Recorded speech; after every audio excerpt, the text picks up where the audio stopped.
নমস্কার, কেমন আছেন সবাই? অনেকদিন পর একটা ভিডিও নিয়ে আসলাম। তো আশা করছি আপনারা সবাই ভালোই আছেন।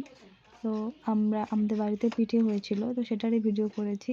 এখানে আমার বোন পাটিসাপটা পিঠে বানানোর জন্য পুর তৈরি করছে। এটা হলো চালের গুঁড়ো আর দুধ, খেজুর, নারকেল কুড়ো দিয়ে আর খেজুর গুড় দিয়ে এটাকে একটা পুর বানানো হয়েছে।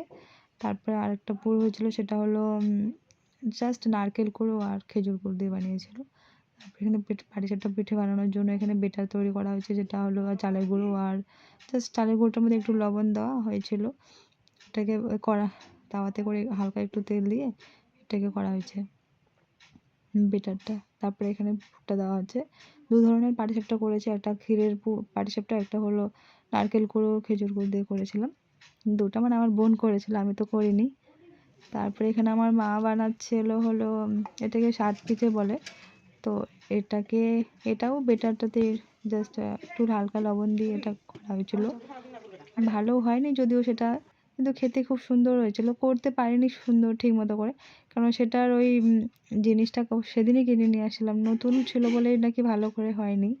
যাই হোক, তো ওটা মা বানাচ্ছিল। তারপরে এখানে একটা আগে থেকে একটা গ্রেভি করা ছিল, যেটা হলো দুধ দিয়ে, তারপরে নারকেল কুড়ো দিয়ে, সুজি দিয়ে, অনেক কিছু দিয়ে এটাকে বানানো হয়েছিল। একটু গরম ছিল, জাস্ট ওর মধ্যে পিঠাগুলো দেওয়া হয়েছিল।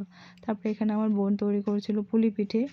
এটাকে চালের গুঁড়োটাকে ভাপিয়ে নিয়ে একটু মেখে, তারপরে ওটাকে ওর মধ্যে জাস্ট পুরটাকে ভরে ওই একই গ্রেভির মধ্যে দেওয়া হয়েছিল।